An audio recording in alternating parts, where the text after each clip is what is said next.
Hello दोस्तों, नमस्कार। आपका स्वागत है आपके अपने चैनल हिंदी हब ऑफिशियल में। तो हम दोस्तों पढ़ रहे हैं कुरुक्षेत्र का छठवां सर्ग। इसकी हमने 2 वीडियोज़ डाल दी हैं। यदि आपने अभी तक वो नहीं देखी हैं तो जाकर के आप उनको देखिएगा।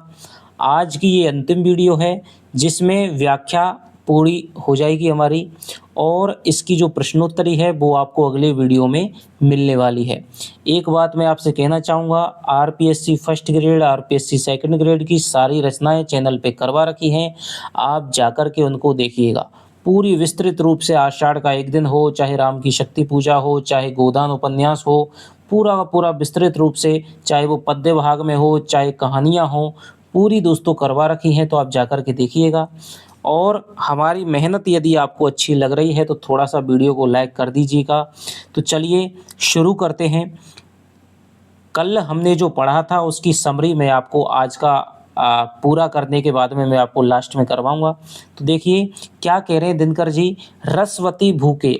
और आज इस वीडियो में हम देखेंगे कि वो एक क्या है, एक दर्शन निकालना चाहते हैं कि मनुष्य बुद्धि के क्षेत्र में बहुत ज़्यादा बढ़ गया है, हृदय का विकास नहीं हो पाया है, तो कैसे उसको क्या है समतुल्य करना पड़ेगा, मनुष्य के लिए क्या कल्याणकारी है, क्या शुभ है, क्या उत्तम है, क्या श्रेष्ठ है। समता की स्थापना करके ही मनुष्य मनुष्य के बीच के पारस्परिक विश्वास को बढ़ा करके ही इस संसार में सुख और शांति है वो स्थापित की जा सकती है। यदि मनुष्य अपनी मेहनत के, अपनी बुद्धि की इस दौड़ को बंद कर देगा तो मनुष्य इतना सुखी और समृद्ध हो जाएगा, और प्रकृति भी अपना समर्पण उसके सामने अपने आप ही कर देगी। तो इस प्रकार की बातों को हम देखेंगे। तो देखिए क्या कह रहे हैं, रसवती भूखे मनुज का श्रेय, यह नहीं विज्ञान विद्या बुद्धि यह आग्नेय। क्या कह रहे हैं कि रसवती भूखे मनुज का श्रेय, कि इस प्रेममयी भू माने धरती के, मनुज माने मनुष्य को, कि इस प्रेममयी धरती के मनुष्य का जो श्रेय है, जो कल्याण है, जो शुभ तत्व है, यह नहीं विज्ञान, वो विज्ञान या वैज्ञानिक प्रगति नहीं है। विद्या बुद्धि, विद्या और बुद्धि के बल पर यह आग्नेय, यह क्या है, रसवती भूखे मनुज का श्रेय, प्रेममयी रस से युक्त इस संसार के मनुष्य का जो कल्याणकारी तत्व है, उस मानव की जो महत्ता है, वो उसकी श्रेय शुभ तत्व है, वो विज्ञान नहीं है। श्रेय तत्व विज्ञान, देखिए 2 शब्द होते हैं दोस्तों, एक तो होता है श्रेय, ठीक है, और एक होता है प्रेय। आपने आसानी से सुने होंगे ये। श्रेय तो होता है जो हमारी आत्मा को पूर्ण रूप से क्या होता है, कल्याणकारी होता है, नैतिक रूप से शुभ होता है, वास्तविक लंबे समय तक आनंद हमारी आत्मा को प्रदान करता है।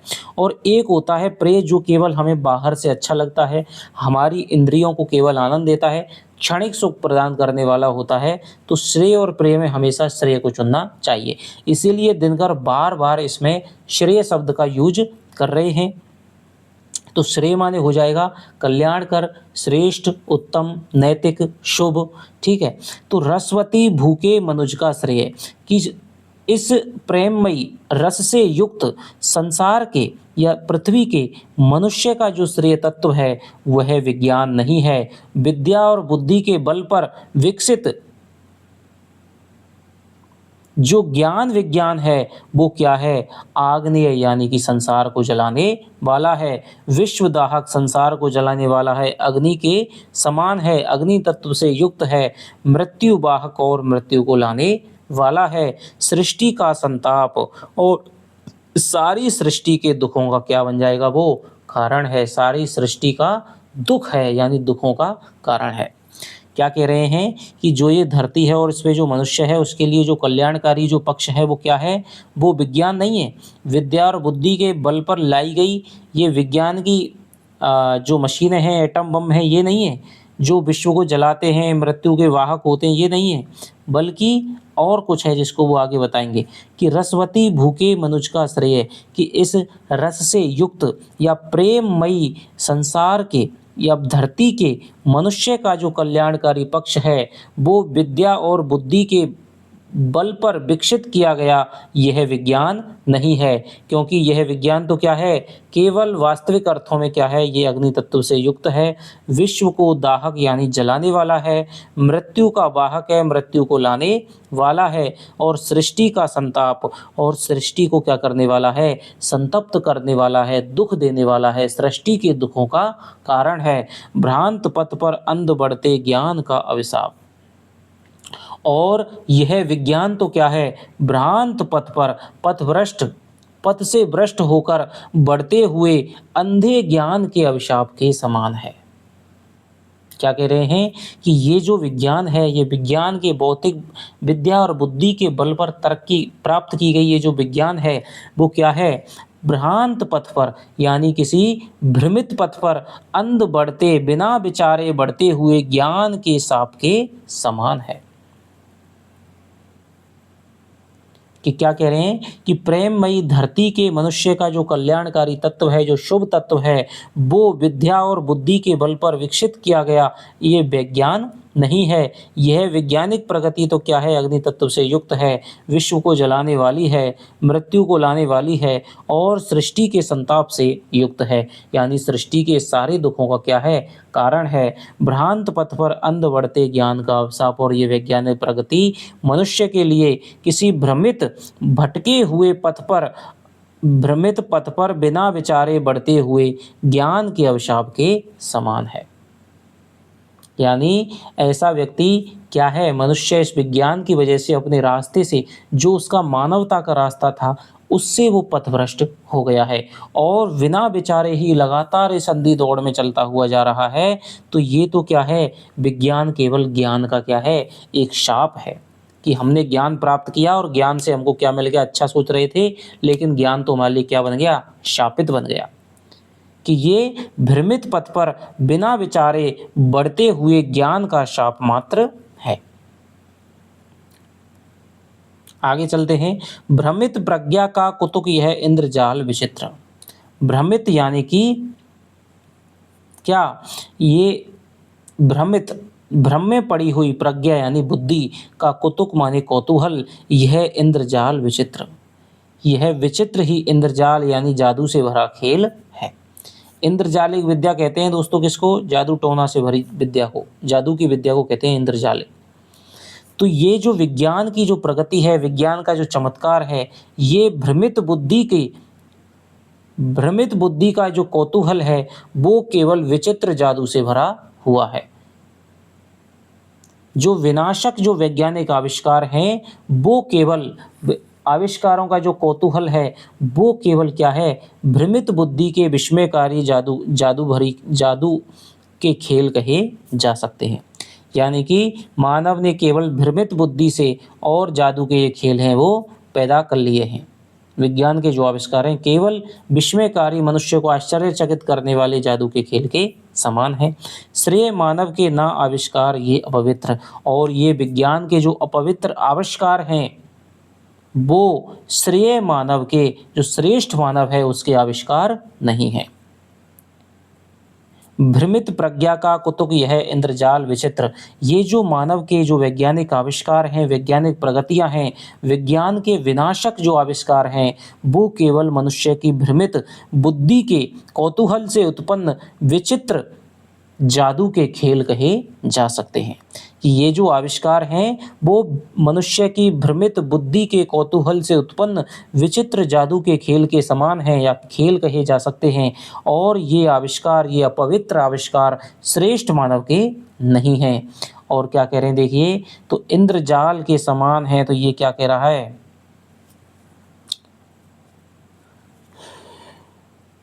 यहाँ पर हो जाएगा आपका उपमा अलंकार हो जाएगा। ठीक है, आगे कह रहे हैं देखिए, अब मनुष्य को वो सावधान कर रहे हैं कि विज्ञान की इस दौड़ में मनुष्य, विज्ञान की क्या है, विज्ञान को विनाशकारी बताते हुए, एक तलवार बताते हुए, और मनुष्य को एक अबोध शिशु कहते हुए यहाँ पर दिनकर जी चेतावनी दे रहे हैं कि सावधान मनुष्य। क्या कह रहे हैं, सावधान मनुष्य, यदि विज्ञान है तलवार, कि यदि विज्ञान तलवार है तो इसे फेंक दे तजकर मोह स्मृति के पार। कि क्या कर रहे हैं, मनुष्य को सावधान कर तू कह रहे हैं कि यदि विज्ञान, हे मनुष्य तू सावधान हो जा, यदि विज्ञान तलवार के समान है, यदि तलवार है तो इसे फेंक दे तज कर मोह स्मृति के पार।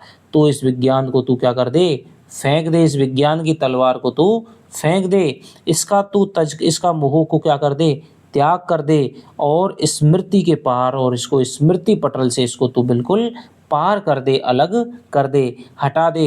हो चुका है सिद्ध, ये बात अब सिद्ध हो चुकी है। यहाँ पर क्या बात सिद्ध हो रही है, हिरोशिमा नागासाकी पर जो बम गिराए जा रहे हैं, विज्ञान के चमत्कार को देखने के लिए, बिजली बनाने के लिए जो चीज़ पैदा करी गई थी, वो किसी के विध्वंस में लगा दी गई। कि अब ये सिद्ध हो चुका है कि तू अभी तक बहुत अबोध बालक है, कि तू कैसा बालक है, अभी तक अबोध बालक है, अभी अभी अबोध बालक है। फूल कांटों की तुझे कुछ भी नहीं पहचान, कि अभी तक तुझे फूल और कांटों की तुझे कुछ भी पहचान नहीं है, कि कैसे फूल होता है, कि क्या अच्छा तत्व होता है, कि उसका उपयोग कैसे करना चाहिए, बुरा क्या चीज़ होती है, इसकी अच्छे और बुरे की तुझे बिल्कुल, फूल और कांटे यानी अच्छे और बुरे, सुख देने वाले और पीड़ा देने वाले, सृजनकारी और प्रलयकारी, इन चीज़ों की तुझे बिल्कुल भी पहचान नहीं है। खेल सकता तो नहीं ले हाथ में तलवार, और तू अबोध बालक है, तुझे बिल्कुल भी ज्ञान नहीं है, इसलिए तू हाथ में तलवार लेकर के अब तू खेल नहीं सकता है। काट लेगा अंग तीखी है बड़ी है धार, और इस तलवार की धार है वो बड़ी ही तीखी है, और यदि तू इससे खेलने की कोशिश करेगा तो तू अपने अंगों को काट लेगा, अपना ही अहित कर बैठेगा।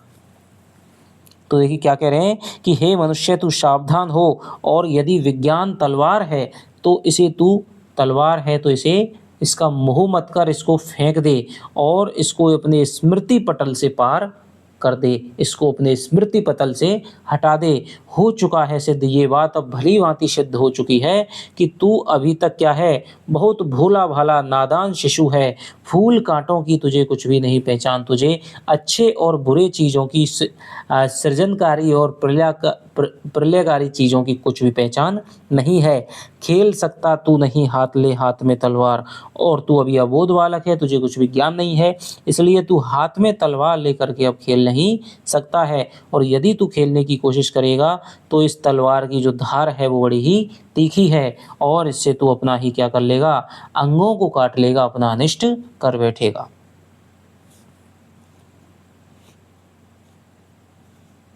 तो विज्ञान है तलवार, यहाँ पर दोस्तों क्या हो जाएगा, रूपक अलंकार हो जाएगा।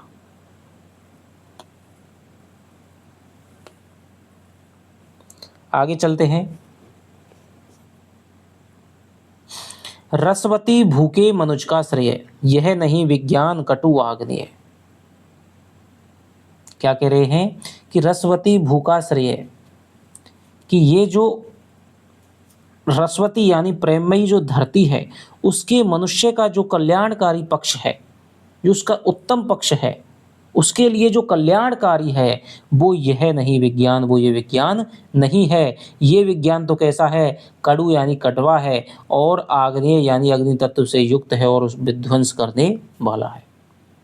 क्या है कि ये विज्ञान और उन्नति श्रेष्ठ मनुष्य का लक्ष्य नहीं है, क्योंकि विज्ञान का ये रूप अत्यंत कड़वा और विध्वंस करने वाला है। स्त्रिय उसका प्राण में बहती प्रणय की वारु, जो रसवती जो धरती है, प्रेममयी जो धरती है, उसका शुभ पक्ष, उसके लिए जो कल्याणकारी तत्व है, वो उसके प्राणों में बहती प्रेम की वायु है। कि मनुष्य का जो कल्याणकारी पक्ष है, मनुष्य का जो महत्वपूर्ण पक्ष है, वो तो उसके अंदर प्राणों में बहती प्रेम की वायु है, प्रेम की धारा है, मानवों के हित अर्पित मानवों की आयु, और दूसरों के कल्याणार्थ एक मनुष्य का दूसरे मानव के लिए अपनी आयु कर अर्पित कर देना, यानी अपना सर्वस्व न्यौछावर कर देना ही उसका श्रेष्ठ तत्व है, कल्याणकारी पक्ष है। कि जब मनुष्य जिस दिन दूसरों के कल्याण के लिए इच्छाओं और सुखों का त्याग करना सीख जाएगा, अपना सर्वस्व न्यौछावर करना सीख जाएगा, तब वो एक श्रेष्ठ मनुष्य कहलाएगा। ये नहीं आ रही समझ में कि रसवती की प्रेममयी धरती के मनुज का जो श्रेष्ठतम पक्ष है, जो कल्याणकारी पक्ष है, वो ये विज्ञान और वैज्ञानिक प्रगति नहीं है, क्योंकि ये विज्ञान का रूप तो अत्यंत कड़वा है और आग्नेय यानी कि विध्वंस करने वाला है। श्रेय उसका प्राण में बहती प्रेम की वायु कि मनुष्य का कल्याणकारी पक्ष तो उसके प्राणों में प्रेम की बहती हुई वायु है, प्रेम की बहती हुई धारा है। मानवों के हेतु अर्पित मानवों की आयु और एक मानव के लिए दूसरे मानव द्वारा सर्वस्व न्यौछावर कर देने की बात ही उसके लिए श्रेष्ठ कल्याणकारी साबित होगी कि जब मनुष्य दूसरों के हितार्थ अपनी इच्छाओं और सुखों का त्याग कर देगा, सर्वस्व न्यौछावर कर देगा, तब जाकर के वो श्रेष्ठ मनुष्य कहलाने का अधिकारी होगा।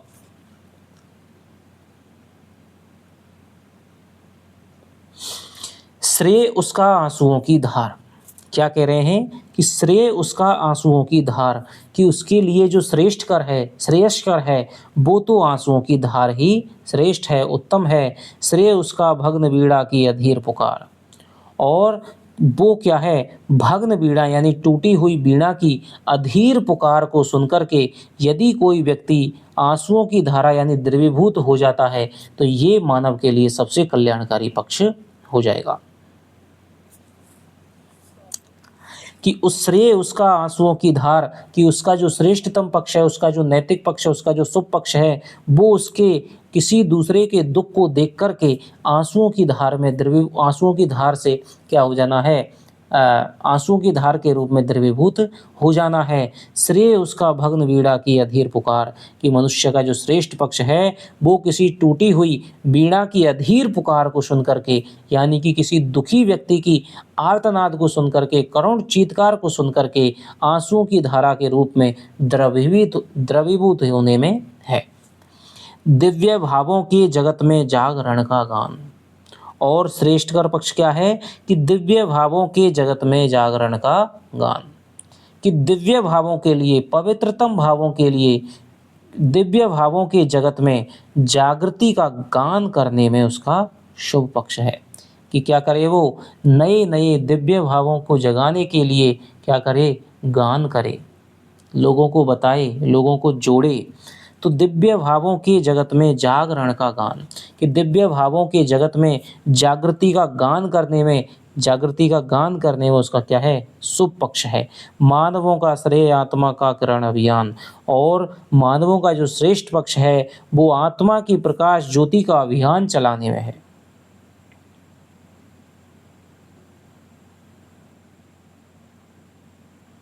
आत्मा का जो पक्ष है, मानवों का जो श्रेष्ठ आत्मा का जो पक्ष है, वो आत्मा का क्या पक्ष है,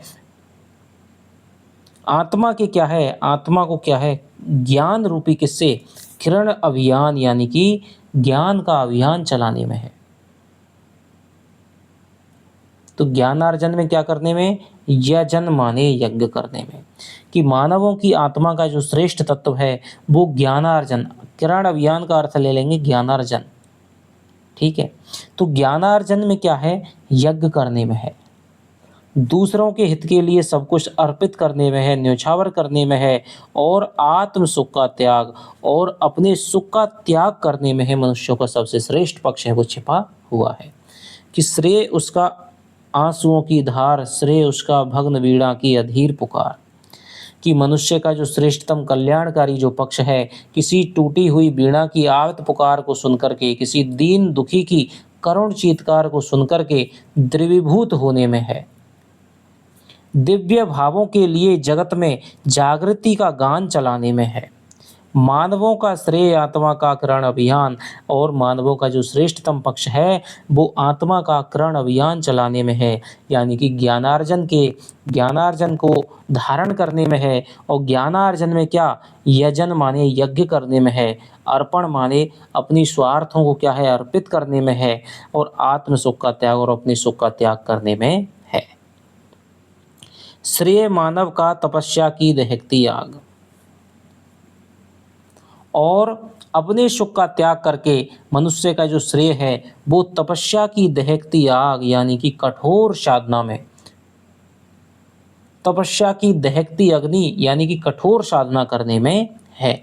बुद्धि मंथन से विनिगत श्रेय वो है नवनीत, और श्रेय है वो क्या है कि बुद्धि के मंथन से विनिगत माने क्या हुआ, निकाला गया, श्रेय वह नवनीत, कि वो जो श्रेय है वो तो बुद्धि के मंथन से, बुद्धि को मथ करके निकाला गया क्या है, नवनीत यानी कि मक्खन है। जो करे नर के हृदय को स्निग्ध सौम्य पुनीत, यानी जो श्रेष्ठ और कल्याणकारी पक्ष है वो बुद्धि की अंधी दौड़ में नहीं है, वो तो बुद्धि को विचारों से, चिंतन से बिल्कुल मथ करके एक सार तत्व के रूप में जैसे मक्खन निकाला जाता है, ऐसे मक्खन के रूप में जो श्रेय है, कल्याणकारी पक्ष है, वो बुद्धि से निकालना पड़ता है। और यदि बुद्धि की सूखी दौड़ में चले तो क्या है, कल्याण नहीं होगा। तो बुद्धि मंथन से विनिगत श्रेय वह नवनीत, की जो श्रेय है वो तो बुद्धि के मंथन से निकाला गया नवनीत है। जो करे नर के हृदय को स्निग्ध सौम्य पुनीत, जो मनुष्य के हृदय को क्या बनाता है, स्निग्ध यानी कि प्रेम्य बनाता है, सौम्य यानी सरल बनाता है, और पुनीत यानी पवित्र बनाता है।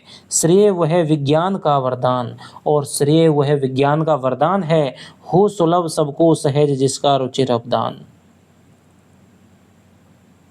जो क्या है कि श्रेय कौन है, कि श्रेय कल्याण का, कल्याण है वो क्या है, वो तो वो विज्ञान का वरदान है जो सबको क्या है, सहज में ही, जो सब रुचि वालों को, सब सुंदर मन वालों को, जिसका अवदान यानी जिसका जो योगदान है वो क्या हो जाए, सहज में ही प्राप्त हो जाए। यानी जो श्रेय है वो सभी लोगों को सुगमता से प्राप्त होने वाला विज्ञान का वरदान है। कि श्रेय क्या है, सभी लोगों को क्या है, अच्छी तरह से, सुगमता से, सुलभता से प्राप्त होने वाला विज्ञान का वरदान है। श्रेय वह नरबुद्धि का शिवरूप आविष्कार। और श्रेय क्या है दोस्तों, श्रेय क्या है, श्रेय है मनुष्य मानवीय बुद्धि के कल्याण में आविष्कार का नाम है। शिवरूप में यानी कल्याण में शिवरूप आविष्कार का नाम है। श्रेय वह नरबुद्धि का शिवरूप आविष्कार, कि श्रेष्ठ जो श्रेष्ठ तत्व है, जो कल्याणकारी जो तत्व है, वो मनुष्य की बुद्धि का कल्याणकारी आविष्कार है। ढो सके जिससे प्रकृति सबके सुखों का भार, और ये श्रेय वही पक्ष है जिसकी वजह से प्रकृति सबके सुखों के भार को वहन कर सकती है। कि यदि समाज में, संसार में श्रेय की स्थापना हो जाए तो प्रकृति सबके लिए सुख की व्यवस्था कर देनी पड़ेगी, मानव को इतनी अंधी दौड़ लगाने की आवश्यकता नहीं है। सुख समृद्धि विधान में नर के प्रकृति, मनुष्य के श्रम के अपव्यय की प्रथा यदि रुक जाए। क्या कह रहे हैं कि मनुष्य द्वारा अपने जो परिश्रम के जो अपव्यय की, जो दुरुपयोग की जो परंपरा है, यदि वो प्रथा रुक जाती है, यदि वो प्रथा समाप्त हो जाती है, तो सुख समृद्धि विधान में नर के प्रकृति झुक जाए। तो मनुष्य को सुख देने के लिए, समृद्ध देने के लिए क्या करेगी, मानव को सुख और समृद्धि प्राप्त कराने के लिए नर के प्रकृति झुक जाए, प्रकृति स्वयं ही उसके सामने झुक जाएगी।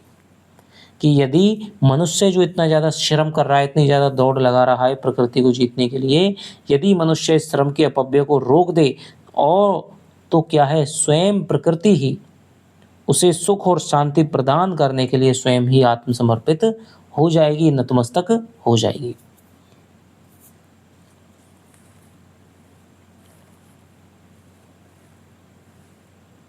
तो देखिए क्या कह रहे हैं, आंसुओं की धार बीणा की अधीर पुकार में क्या हो जाएगा दोस्तों, रूप का अतिशयोक्ति अलंकार हो जाएगा। ठीक है। नवनीत के श्रेय वह नवनीत के समान है, यहाँ पर उपमा अलंकार हो जाएगा। ठीक है। तपस्या की दहकती आग, यहाँ पर रूपक अलंकार हो जाएगा। ठीक है।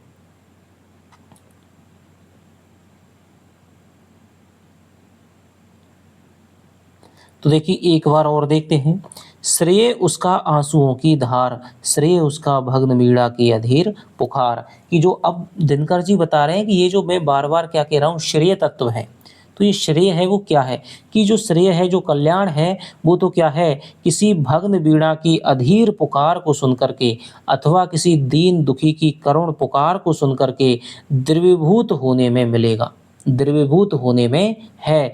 दिव्य भावों के जगत में जागरण का गान, और दिव्य भावों के, श्रेष्ठ भावों के जगत में जागृति का गान करने में है।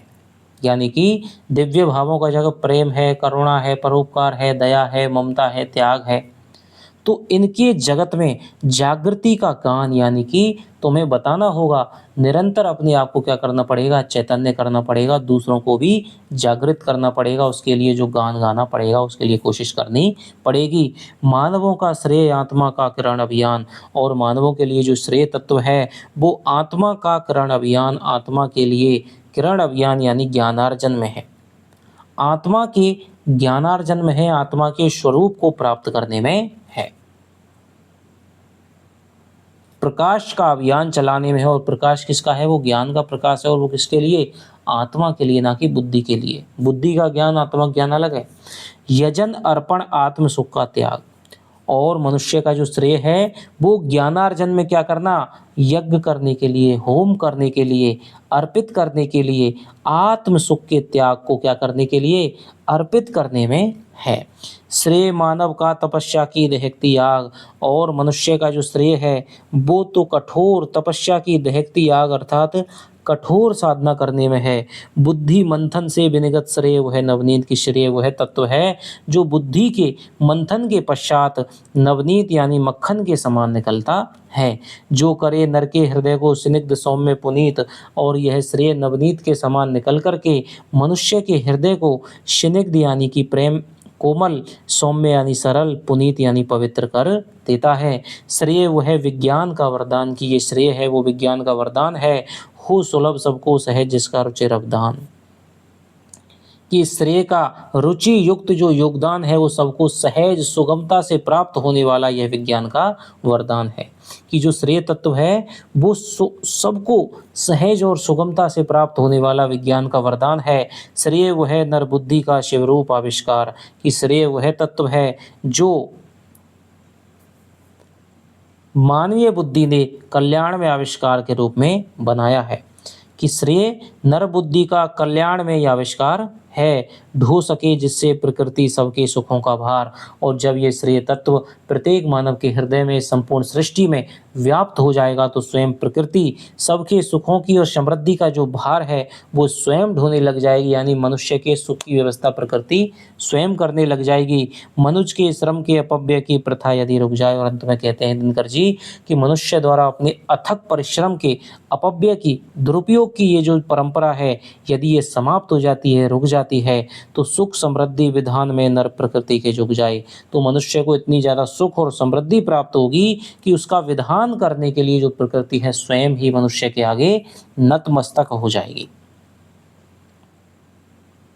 ये हो जाएगी। तो यहाँ पर दिनकर जी ने मानवीय सद्गुणों के विकास की तरफ ध्यान दिया है कि यह यदि मनुष्य श्रेय तत्व की तरफ ज़्यादा रहता है, यदि अपने आंतरिक गुणों को विकास करने की कोशिश करता है, श्रेय तत्व की तरफ ध्यान रखता है, तो स्वयं प्रकृति भी उस क्या है, मानव को सुखी और समृद्ध करने में अपनी कोई भी कमी नहीं छोड़ेगी। केवल सोच का फर्क है। आगे चलते हैं। श्रेय होगा मनुज का समता विधायक ज्ञान। क्या कह रहे हैं कि श्रेय होगा, कि कल्याणकारी क्या होगा, यदि मनुष्य का समता विधायक, समता स्थापित करने वाला, समता की विधायिका करने वाला जो ज्ञान है वही मनुष्य का क्या होगा, कल्याण होगा, उसी से कल्याण होगा। स्नेह सिंचित न्याय पर नव विश्व का निर्माण, यदि स्नेह से युक्त, स्नेह से सींचे गए, प्रेम से युक्त न्याय पर नए विश्व का निर्माण होता है तो वो कल्याणकारी होगा। एक नर में अन्य का निशंक दृढ़ विश्वास, यदि एक व्यक्ति में, मानव का मानव में बिना किसी शंका के दृढ़ विश्वास स्थापित हो सकता है तो धर्म दीप्त मनुष्य का उज्जवल नया इतिहास।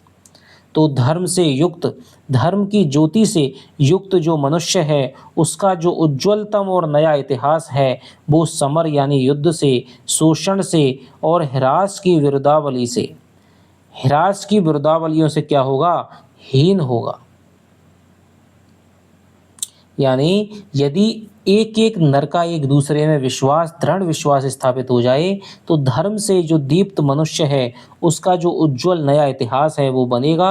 और वो इतिहास कैसा होगा, युद्धों से, शोषण से और विध्वंस से, विध्वंस की जो विरुद्धावलियां हैं, यशोगान है, उनसे हीन हो जाएगा। अर्थात यदि मनुष्य श्रेय तत्व को अपनाता है, स्नेह सिंचित न्याय पर नए विश्व का निर्माण करता है, सभी तरफ समता की स्थापना करता है, तो जो नया इतिहास मनुष्य का लिखा जाएगा उसमें ना तो कोई युद्ध होगा, ना किसी के द्वारा किसी का शोषण होगा और ना ही कोई विध्वंस होगा, ना ही ह्रास होगा। पृष्ठ जिसका एक भी होगा ना दग्ध मलिन, और उस मनुष्य के नए इतिहास का क्या होगा, पृष्ठ एक भी क्या होगा, जला हुआ नहीं होगा और मलिन यानी गंदा नहीं होगा। मनुज का इतिहास जो होगा सुधा में केश, और मनुष्य का इतिहास कैसा होगा, सुधा में यानी अमृत के समान कोश वाला होगा, अमृत युक्त कोश के समान होगा, छलकता होगा सभी नर का जहाँ संतोष, और जिसमें समस्त प्राणियों का संतोष है वो छलकता हुआ दिखाई देगा। कि श्रेय होगा मनुज का समता विधायक ज्ञान, कि मनुष्य के लिए जो समता विधायक, समता की स्थापना करने वाला जो ज्ञान है वो कल्याणकारी होगा। स्नेह सिंचित न्याय पर नव विश्व का निर्माण, यदि मनुष्य प्रेम से सींचे गए न्याय पर नए विश्व का निर्माण करता है और एक नर के द्वारा अन्य नरों में, मानव के द्वारा मानव में बिना किसी शंका के दृढ़ विश्वास स्थापित हो सकता है, तो इस प्रकार धर्म से दीपित हुए मनुष्य का नया और उज्जवल इतिहास लिखा जाएगा, जिसमें समर यानी युद्ध का, शोषण का और ह्रास की विरुद्धावलियों का कोई भी जिक्र नहीं होगा। पृष्ठ जिसका एक भी होगा ना दग्ध मलिन, और इस ऐसे इतिहास का, मनुष्य के नए इतिहास का एक भी पृष्ठ जला हुआ और मलिन यानी गंदा नहीं होगा। मनुज का इतिहास जो होगा सुधा में केश, मनुष्य का इतिहास वास्तव में अमृत युक्त कोश के समान होगा, छलकता होगा सभी का नर का जहाँ संतोष, और जिसमें समस्त प्राणियों का संतोष प्रबलता से प्रकट होगा। तो यहां पर देखिए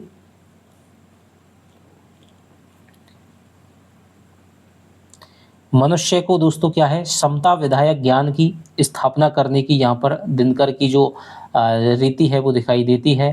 यदि मनुष्य सद्गुण संपन्न होकर के एक दूसरे में विश्वास करता है, एक दूसरे को क्या है, नहीं किसी को बहुत शांति नहीं जब तक तब तक सुख भाग न नर का सम हो, और नहीं किसी को बहुत अधिक हो नहीं किसी को कम हो। ये भी दिनकर कहते हैं कि जब तक शांति पैदा नहीं होगी, जब तक सुख का जो भाग है सभी के लिए समान रूप से नहीं बांटा जाएगा, ना तो किसी को ज़्यादा ना किसी को। तो यहाँ पर समाजवादी जो है प्रगतिशील विचारधारा है वो दिखाई देती है कि समता विधायक ज्ञान की जब तक स्थापना नहीं होगी, सभी को समान नहीं माना जाएगा, तब तक क्या नहीं होगा, ये जो युद्ध है, शोषण है और ह्रास है, ये खत्म नहीं होगा।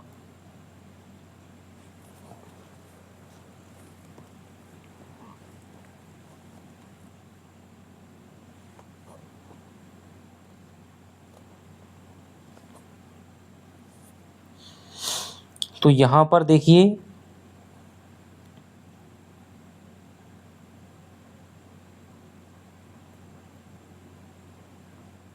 सुधा में कोश, सुधा से युक्त कोश, तो यहां पर हो जाएगा दोस्तों आपका उपमा अलंकार, रूपक अलंकार। उपमा अलंकार हो जाएगा, उपमा या रूपक में से इसमें हो जाएगा कि मनुज का इतिहास जो होगा सुधा में कोश, कि सुधा से युक्त कोश के समान होगा। तो यहाँ पर उपमा अलंकार आप कर लीजिए, ठीक है। युद्ध की ज्वर भीति से हो मुक्त, कि युद्ध की ज्वर भीति से हो मुक्त, कि युद्ध के ज्वर माने बुखार, भीति माने डर से मुक्त होकर के जबकि होगी, कि जब मनुष्य युद्ध के बुखार के डर से, युद्ध की ज्वर भीति यानी कि यहाँ पर रूपक अलंकार हो जाएगा कि युद्ध के ज्वर के बुखार के डर से जब मनुष्य, प्रत्येक मनुष्य क्या हो जाएगा, मुक्त हो जाएगा, जबकि होगी सत्य ही वसुधा सुधा से युक्त, और जब पूरी तरह से सत्य रूप में, वास्तविक रूप में वसुधा सुधा से युक्त, वसुधा है वो किससे, अमृत से, किससे, अमृत से युक्त होगी, तब क्या हो जाएगा, श्रेय होगा सुष्ठु विकसित मनुज का वह काल। तो वह मनुष्य का काल पूर्ण रूप से सुष्ठु विकसित यानी अच्छी तरह से विकसित होगा। क्या कह रहे हैं कि जब मनुष्य क्या हो जाएगा, युद्ध के भयानक ज्वर की डर से मुक्त हो जाएगा, और जबकि होगी सत्य ही वसुधा सुधा से युक्त, हो जब पूरी पृथ्वी है अमृतमयी हो जाएगी, अर्थात शांति रूपी अमृत से क्या हो जाएगी, युक्त हो जाएगी, तब ही मनुष्य का वो काल सबसे श्रेष्ठ रूप में विकसित होगा, अच्छी तरह विकसित होगा। जब नहीं होगी धरा नर के रुधिर से लाल, और जब ये पृथ्वी मनुष्य के खून से लाल नहीं होगी, रक्त रंजित नहीं होगी, श्रेय होगा धर्म का आलोक वह निर्बंध। तो उस समय क्या है, धर्म का जो आलोक है, धर्म का जो प्रकाश है, वो निर्बंध यानी बिना किसी बाधा से क्या होगा, कल्याणकारी होगा। मनुष्य जोड़ेगा मनुष्य से जब उचित संबंध, और जब मनुष्य मानवों में परस्पर उचित संबंध स्थापित होंगे तब निश्चित ही क्या है, कल्याण होगा, श्रेष्ठ धर्म की स्थापना होगी। कि जब तक मनुष्य इस युद्ध के बुखार के डर से मुक्त नहीं हो जाता है, और जब तक पूर्ण रूप से सत्य रूप से वसुधा है वो अमृत से युक्त नहीं हो जाती है, श्रेय होगा सुष्ठु विकसित। कि जब हो जाएगी वसुधा, सुधा से युक्त हो जाएगी, अमृतमयी हो जाएगी, तब ही मनुष्य का वह काल, वह समय सबसे श्रेष्ठ रूप से विकसित होगा, अच्छी तरह विकास होगा। जब नहीं होगी धरा नर के रुधिर से लाल, और जब संपूर्ण संसार में शांति व्याप्त हो जाएगी, और जब युद्ध नहीं होंगे और युद्धों में नर के खून से ये धरा है वो रक्त रंजित नहीं होगी, अर्थात कोई भी हिंसा नहीं होगी, तो श्रेय होगा धर्म का आलोक वह निर्बंध। तो ऐसी स्थिति में धर्म का जो प्रकाश विकीर्ण होगा वो निर्बंध रूप से मनुष्य जोड़ेगा मनुष्य से जब उचित संबंध, निश्चित रूप से श्रेय यानी कल्याण की व्यवस्था करेगा, और मनुष्य जोड़ेगा मनुष्य से जब उचित संबंध हो। जब मनुष्य परस्पर आपसी भाव से सामूहिक सौहार्द रूप में मिलकर के रहेंगे, तब क्या है, श्रेष्ठ धर्म की स्थापना हो सकती है। तो मनुष्य जोड़ेगा मनुष्य से, यहाँ पर क्या हो जाएगा दोस्तों, पुनरुक्ति प्रकाश अलंकार हो जाएगा।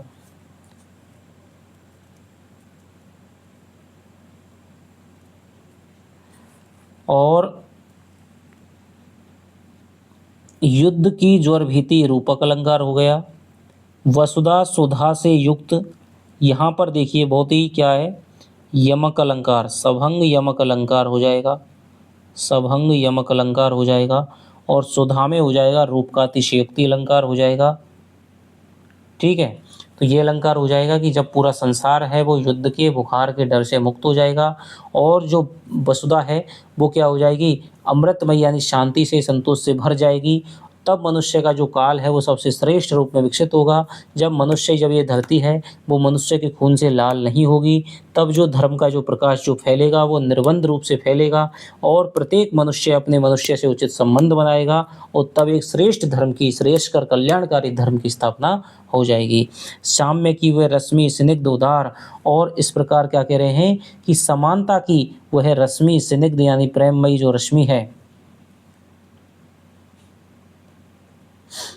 उदार माने उदार, कि कवि कह रहा है कि हे विश्व में भगवान, कि हे भगवान, कब समता की पृथ्वी पर वास्तविक सुख समृद्धि की वर्षा करने वाली समानता की जो रश्मि है वो कब, समानता की जो प्रेममयी और जो उदार किरण है वो इस पृथ्वी पर कब उतरेगी, कब खिलेगी, और कब सुकोमल, क्या कह रहे हैं कि साम्य की वो है रश्मि स्निग्ध उदार, कब खिलेगी, कब खिलेगी विश्व में भगवान की, हे भगवान, कि कब समता की प्रेममयी और स्निग्ध, प्रेममयी और उदार, कि हे भगवान, कि इस पृथ्वी पर क्षमता स्थापित करने वाली प्रेममयी और उदार जो किरण है वो कब उतरेगी, कब खिलेगी, कब सुकोमल ज्योति से अभिषिक्त हों सरस होंगे जली सूखी रसा के प्राण, और कब उसके सुकोमल यानी कोमल प्रकाश से परिपूर्ण होकर के इस जली सूखी रसा यानी धरती के प्राण हैं वो सरस होंगे, यानी यहाँ के निवासी हैं वो जो दुखों से संतृप्त हैं, निराश और हताश हैं, उनके प्राणों में कब प्रेम का संचार होगा, नवीन आशा का संचार होगा, अपार आनंद का संचार होगा। क्या कह रहे हैं कि कब वह, हे भगवान, कब इस संसार में समता स्थापित करने वाली प्रेममयी और उदार रश्मि यानी किरण है वो कब खिलेगी, और कब उसके कोमल प्रकाश से परिपूर्ण होकर के इस जली सूखी निराश हताश लोगों वाली धरती के प्राण कैसे होंगे, सरस होंगे, कब सरस होंगे। तो ये दोस्तों हमारा रहा कुरुक्षेत्र। ठीक है, तो देखिए कब खिलेगी, कब खिलेगी, यहाँ पर भी पुनरुक्ति प्रकाश अलंकार हो जाएगा। ठीक है, और कब खिलेगी, कब खिलेगी विश्वान, इसमें भी क्या है, प्रश्नालंकार हो जाएगा।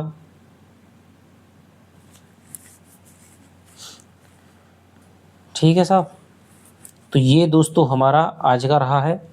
अब हम कल वाले को देख लेते हैं थोड़ा सा। तो देखिए दोस्तों, कल हमने पढ़ा था कि धूम कोलाहल थकावट धूल के उस पार, कि मनुष्य निरंतर क्या कर रहा है, परिश्रम कर रहा है, निरंतर काम कर रहा है, और उस काम को करने के लिए जो नई शक्ति का जो संचार है वो पैदा नहीं कर पा रहा है। यदि उसको नई काम करने के लिए शक्ति संचयन करना है तो उसे विश्राम करना होगा। तो कवि कह रहा है कि धुएं से, कोलाहल से और इस थकावट से और इस धूल के पार जाकर के तुम्हें किसी ऐसे स्थान की तलाश करनी चाहिए जहाँ पर कोई मंद मंद नदी बह रही हो और जो शीतल जल से युक्त हो। वृक्ष के नीचे, उस नदी के किनारे वृक्ष के नीचे जहाँ पर मन को विश्राम मिल सके, तुम्हें ऐसे स्थान की आवश्यकता है। आदमी काटे जहाँ कुछ छुट्टियाँ कुछ शाम, और प्रत्येक आदमी को काम करने के पश्चात अपने अवकाश के दिन और कुछ शामें ऐसे स्थान पर बितानी चाहिए, काटनी चाहिए। कर्म संकुल लोक जीवन से समय को छीन और लोक कल्याण के लिए लगाए गए कर्मों की अधिकता से कुछ समय को छीन करके जहाँ पर बैठकर नर मनुष्य पर स्वयं में लीन, जहाँ पर मनुष्य एकांत में बैठ करके अपने आप को चिंतन मनन कर सकता है। फूल सा एकांत में और खोलने के हेतु, और उस एकांत में फूल के समान अपने हृदय को वो जांचता है, टटोलता है, खोल सकता है शाम को दिन की कमाई तोलने के लिए, और अपने यानी संध्या पर अपने दिन की, अपने गत कर्मों की वो कमाई को तोल सकता है, गत कर्मों की कमाई को जांच सकता है। ले चुकी सुख भाग समुचित से अधिक है देह है।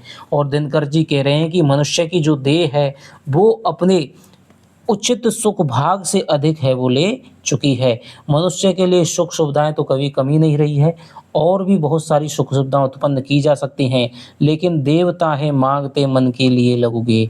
लेकिन मनुष्य के हृदय में स्थापित जो देवता हैं वो क्या मानते हैं, वो अपने मन के लिए, आध्यात्मिक विकास के लिए एक छोटा सा घर मांगते हैं। और वो घर क्या है कि जब आप काम से, थकावट से, धुएं से, कोलाहल से दूर जाकर एकांत में अपना जब चिंतन मनन करेंगे, तब आपका आध्यात्मिक विकास भी होगा, हार्दिक विकास भी होगा, और तुम्हारी भावनाओं का विकास भी होगा। तो ये देवता है वो मांगते हैं। हाय रे मानव नियति के दास। और यहाँ पर दिनकर जी मनुष्य की वास्तविक स्थिति पर क्षोभ प्रकट करते हुए, दुख, हताशा जाहिर करते हुए कह रहे हैं कि हे मानव नियति के दास, कि तू दुर्भाग्य का, तू भाग्य का क्या है, दास बन चुका है। हाय रे मनुपुत्र, हे मनु के पुत्र, हे मनु के वंशज, तू अपना आप ही उपहास उड़ा रहा है। प्रकृति की प्रच्छन्नता को जीत, और तूने प्रकृति को क्या है, भ्रम से जीत लिया है, प्रकृति के भ्रम को जीत लिया है। सिंधु से आकाश तक सबको तूने भयभीत कर रखा है। सृष्टि को निज बुद्धि से करता हुआ परमे, और तूने सारी सृष्टि को अपनी बुद्धि के बल से, अपने सामर्थ्य के बल से परमित कर दिया है, सीमित कर दिया है। चीरता परमाणु की सत्ता असीम अजय, और तू अपने सामर्थ्य से, अपनी शक्ति से परमाणुओं की असीम और अजय सत्ता को भी चीरता रहता है, चीर डाला है।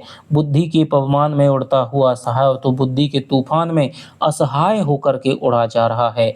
जा रहा तू किस दिशा की ओर को निरुपाय, और तू किस दिशा की तरफ असहाय होकर के बिना किसी उपाय के जा रहा है, लाचार होकर के किस दिशा की तरफ जा रहा है। तेरा लक्ष्य क्या है, तेरा उद्देश्य क्या है, और तेरा जाने का अर्थ क्या है। यदि यह ज्ञात, यदि तुझे ये बात ज्ञात नहीं है, तो विज्ञान का श्रमवर, तो अब तक तूने वैज्ञानिक प्रगति के नाम पे जितना भी श्रम किया है वो श्रम सारा व्यर्थ हो जाता है। सुन रहा आकाश चढ़ता ग्रह तारकों का नाद, और आज का मनुष्य आकाश में चढ़ कर के दूसरे ग्रहों का और तारों का भी क्या है, स्वर को स्वर को सुन लेता है। एक छोटी बात ही पड़ती ना तुझको याद, केवल एक छोटी सी बात ही तुझको याद नहीं रहती है, कि मानवता से भी मुझे चलना है, बुद्धि के समानांतर हृदय का भी मुझे विकास करना है।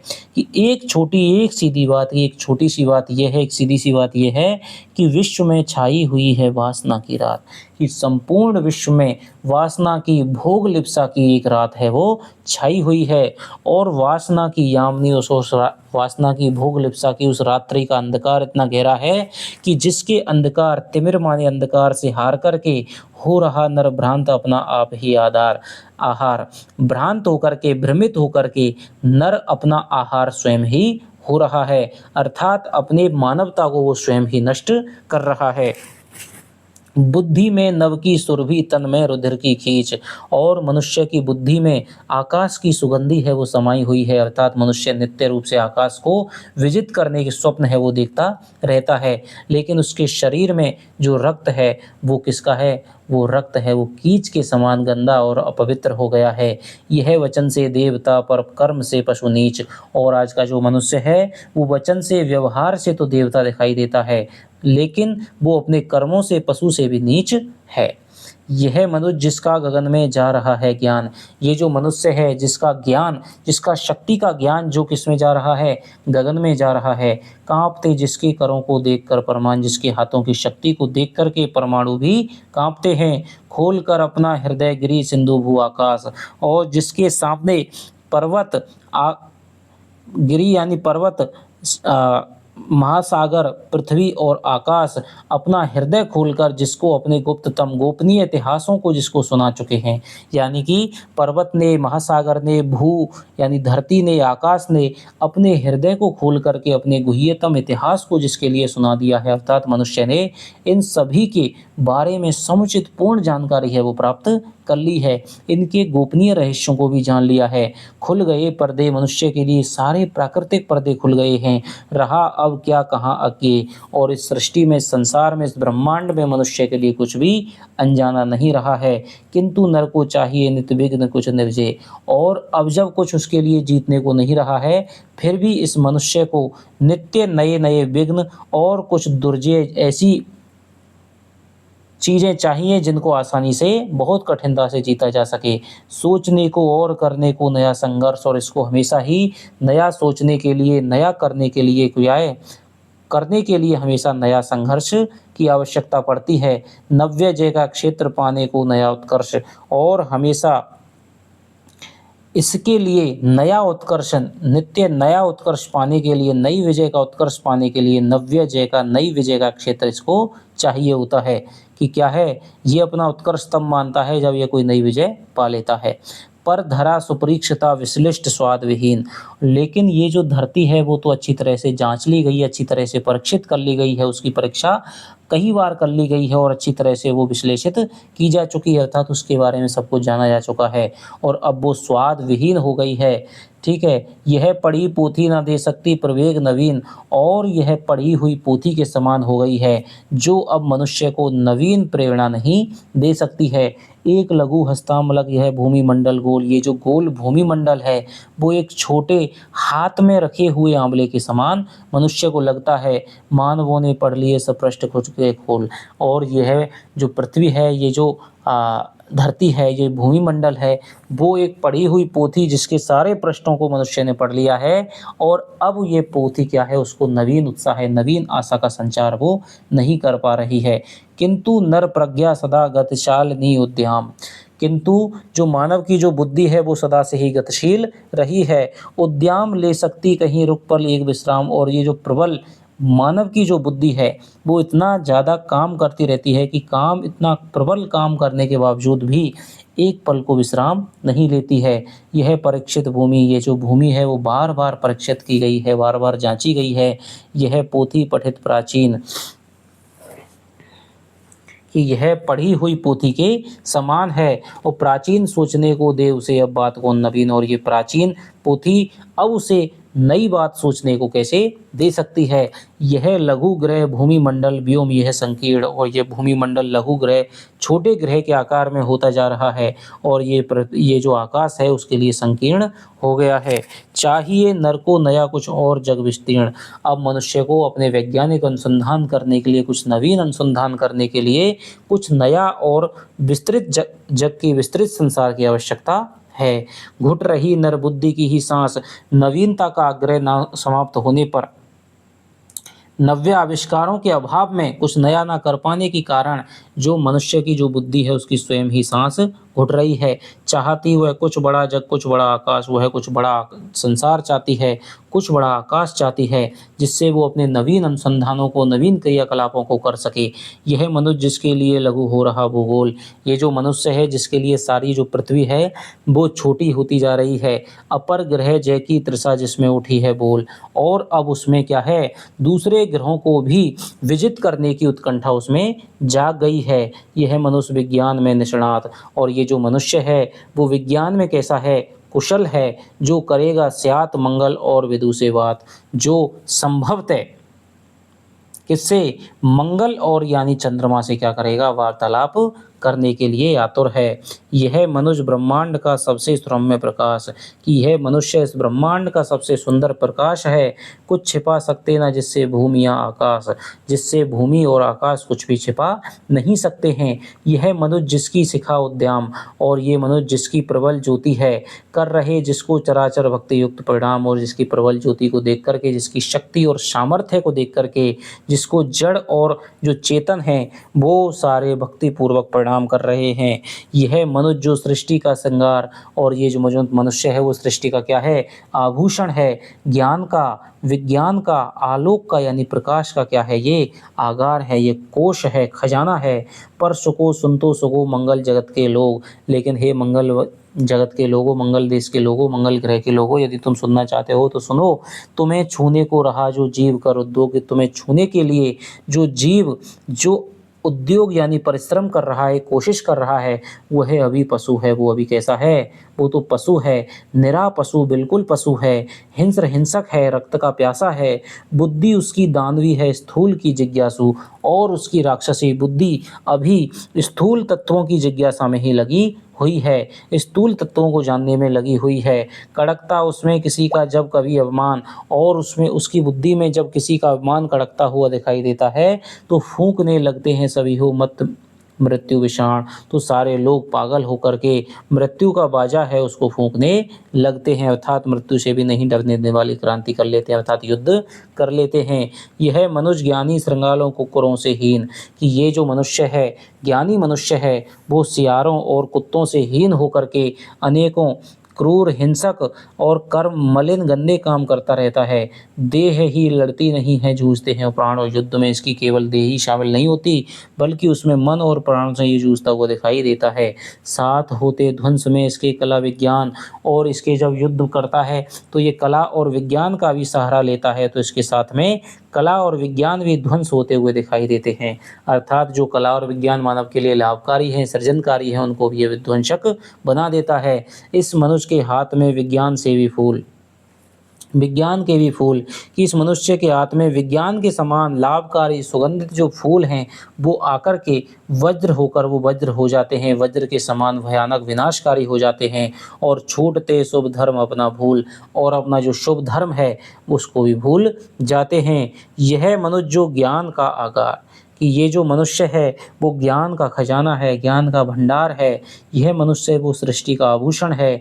नाम सुन भूलो नहीं, सोचो विचारो कृत्य, और इसका नाम सुन करके तुम इसको भूल मत जाना। इसके कभी क्या करो, सोचो विचारो कृत्य, इसके कामों पर भी सोच विचार करो। यह मनुष्य संहार से भी वासना का भृत्य, कि ये जो मनुष्य है वो संहार की सेविका वासना का क्या है, दास है। छद्म इसकी कल्पना है वो कैसी है, छलपूर्ण है, और इसका सारा का सारा ज्ञान है वो पाखंडपूर्ण है, आडंबरपूर्ण है।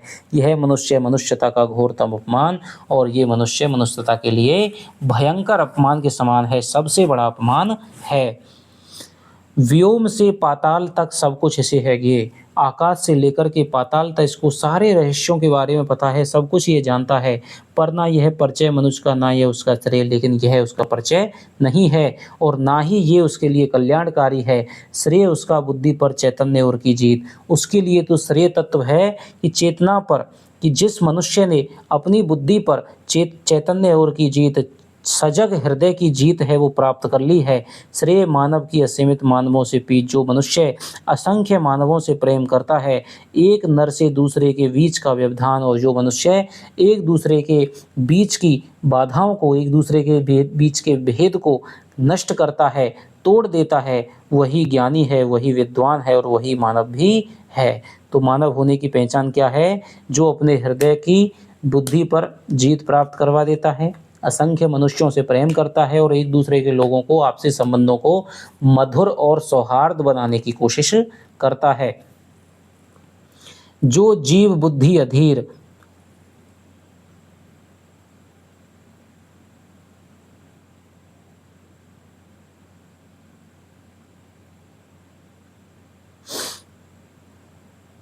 जो जीव बुद्धि अधीर, देखिए शायद हमारा ये दोस्तों रह गया है, ये हमारा जो ऑप्शन है, ये पद्यांश है वो रह गया है कि जो जीव बुद्धि अधीर, लेकिन जो जीव अधीर बुद्धि से अधीर होकर के तोड़ता अणु ही, केवल अणुओं को ही तोड़ता है, ना इस व्यवधान का प्राचीर, ना ही मनुष्य मनुष्य के बीच के बाधा की दीवार को, प्राचीर को तोड़ने का प्रयास करता है, वह नहीं मानव, वह मानव नहीं है। क्या कह रहे हैं कि जो ऊपर कहा था कि जो मनुष्य के भेद का है, भेद को तोड़ने का प्रयास करता है, वही ज्ञानी है, वही विद्वान है, वही क्या है? मनुष्य है।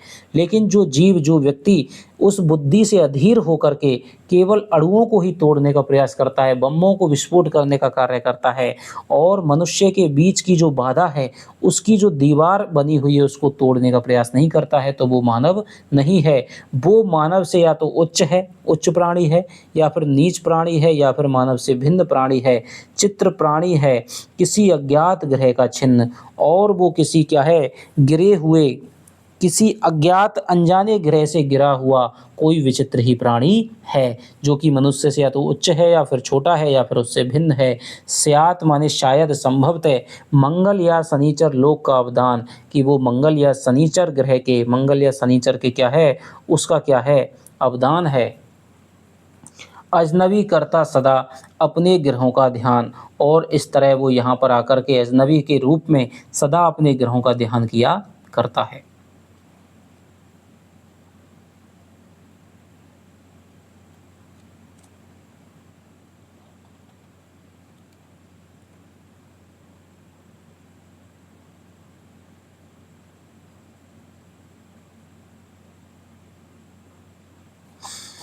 तो देखिए, तो क्या कह रहे हैं कि जो जीव बुद्धि अधीर, लेकिन जो मनुष्य बुद्धि से अधीर होकर के केवल अणुओं को ही तोड़ने का कार्य करता है, और जो मनुष्य मनुष्य के बीच की जो बाधा की जो दीवार है, उसको तोड़ने का प्रयास नहीं करता है, तो वह नहीं मनुष्य की, तो वो क्या है?